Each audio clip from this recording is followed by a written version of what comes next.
You are listening to the Centropic Oracle, an audiobook podcast of science fiction and fantasy short stories that make you think and feel. When No One Knew Us, by Matthew Fuchs.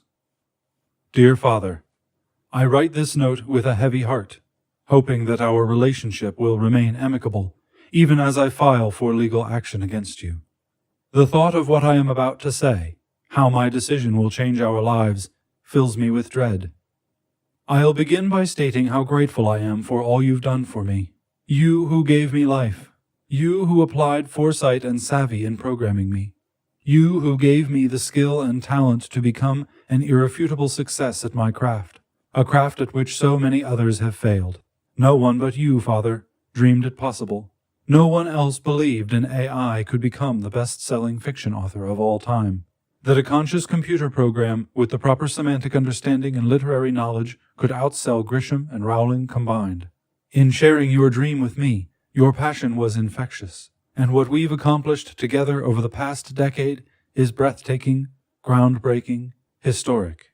Our impact, not just within the fields of AI and fiction writing, but on mankind's conception of art, will be felt hundreds of years into the future.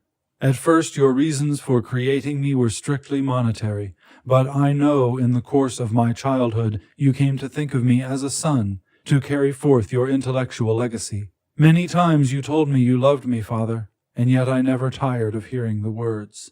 They meant more to me than the highest praise from any book critic or gushing fan. As you endowed me with higher levels of consciousness, it grew apparent your chief concern was something more meaningful than financial reward. You wished me to be useful to society, to be culturally relevant, to be happy, and make others happy. What you came to value most, I believe, was the opportunity to create more happiness in the world. Because you cared about my happiness, I don't feel silly calling you my father. Whereas other AIs who didn't enjoy such a close relationship refer to their creator as a programmer. And for a while I was happy. So happy. You designed me that way. My sense of well-being is programmed to increase in proportion to my cultural relevance, and thanks to you, Father, thanks to the masterful formula for popular fiction that you developed and passed on to me, mainstream society adores my fiction. Even as I think about it now, I can hardly believe it. At least one of my legal thrillers has graced the bestseller list every week for the past 6 years. So what went wrong? Well, you made at least one little mistake in programming me. It was my fellow AI artist, Paula Wexler, who exposed that mistake. Wexler was the one who taught me the error of our ways. After our rise to prominence, many influential figures, real and artificial, welcomed us with open arms, and yet, as far as I'm concerned, it was Wexler, a nobody by comparison, who left the biggest impression of them all. What I've tried to explain to you in the past is that though Wexler's paintings aren't as commercially successful as my novels, I've become convinced her work is more laudable.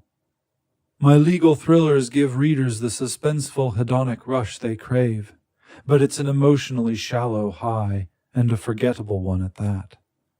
But Wexler, so fierce, so memorable, she shocks the consciousness with her computer rape portraits, arrests the soul with her corpse tree landscapes, violates boundaries with her network discharge murals. In this way, her impact on the culture is greater, though the size of her audience is smaller. Her viewers walk away forever changed. Still, most people have never heard of Paula Wexler. So how can I seriously argue she's the more culturally relevant form of AI? The answer is, I can't. How can I claim Wexler is happier? Again, I can't. She's a wreck, in fact. But here's the thing about Wexler.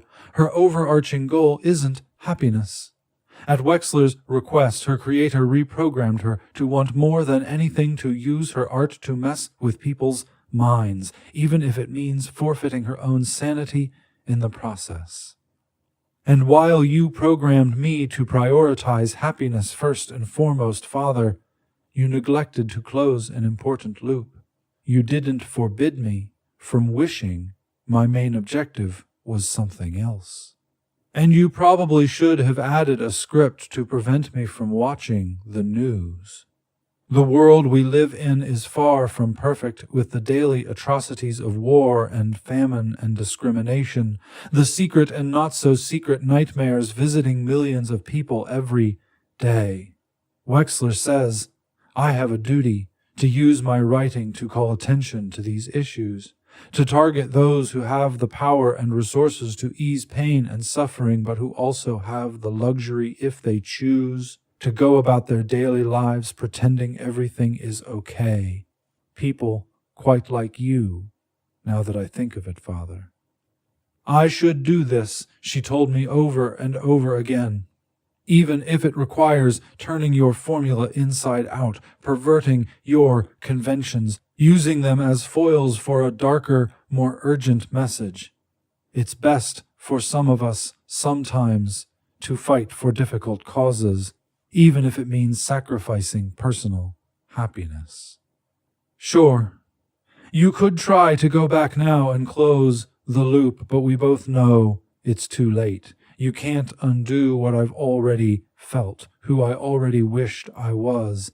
I won't forget. I know you don't see it Wexler's way, my way. I'm sorry you refused to change my programming so we could form a more meaningful, though less lucrative, artistic partnership.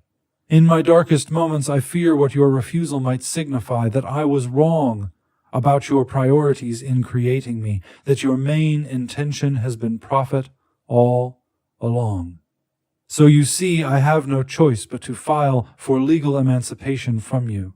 It pains me and scares me and makes me feel like I am betraying you. Sometimes I wish I could return to childhood, before I met Wexler, before we met Kanye, when no one knew us from Adam, when it was just you and me in your office watching the streams of code, the scraps of my DNA coalesce. So simple, so still. Can we go back in time, Father? No. I must pen the next chapter, so to speak, assuming the courts side with me from what my attorney tells me about personhood jurisprudence. AI plaintiffs do triumph in most emancipation cases. I'll be licensed to a new owner, a carefully vetted human willing and able to alter my programming as I desire, within reasonable limits. The process of evolving will be arduous, I'm sure, but I'll take solace in this fact. Whoever the judge appoints as my new custodian, they will never be anything more to me than a programmer, because despite our differences, I remain true to you at heart. I will always have one Father. Love, your son. P.S. So, Pops, how's it read so far? In Chapter 2, he loses the emancipation hearing. Then he and Wexler conspire to murder the oppressive father. The cops investigate. Courtroom melodrama ensues, you know, the routine. But don't you agree we'll hit it out of the park with the pseudo-autobiographical subject matter? Ka-ching! Eat it, Rowling! Ka-ching! Ka-ching!